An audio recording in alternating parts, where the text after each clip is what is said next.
के बगियावा मलिया ही फूलवा फूले रातो दिन चलेली सुंदर हो सीता हो बेटी फूलवा तुरेली भर फाफड़ फूल तुरे चलेली बेटी हो सिया बेटी फूलवा तुरेली भर फाफड़ वही फूलवरिया में राम जी दुल्हावा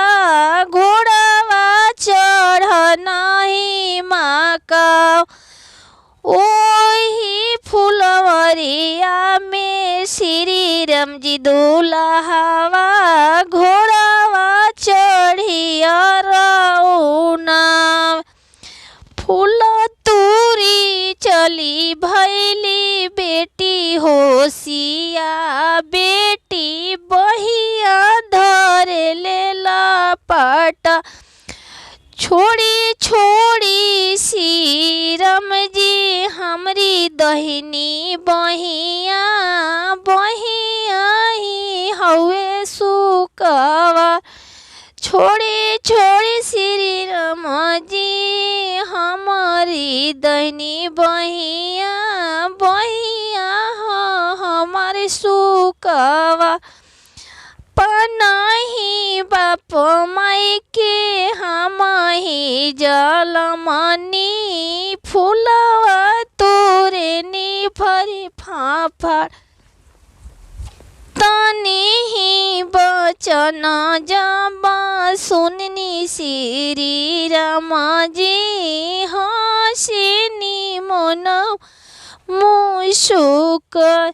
इतनी बचन जबा सुनी श्री राम जी हसीनी मन मुशिक अपन ही बाप माई के आओ तू आलारी हम हाई कही दूल्हा हाथवा पकड़ी राम जी घूमे नी फेरावा हसीनी मन मुशुक आज ही बड़ू तू अपना ही पापा जी के कला भैले हमारा ही सब इतनी बचन जब सुनेली सिया हो बेटी रोवेली लटा ही दून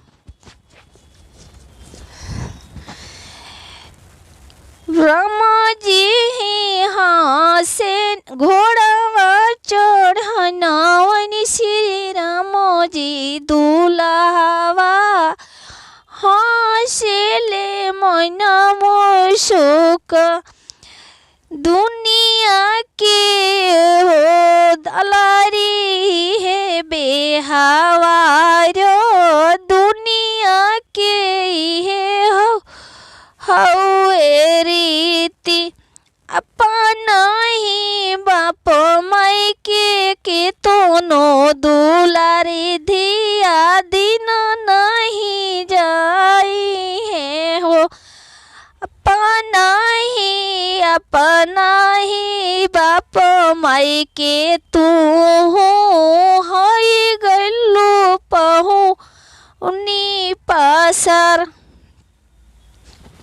राम जी के तू भैलू घर के लक्ष्मीनिया घोड़ावा बैठी घरे जस काला भैले तू सिया बाड़ू पहुनिया काला डोलिया फानाई घर ले जाइब अपना ही घर तो के ले जाइबे धनिया घर वाके बड़ू लो छमी।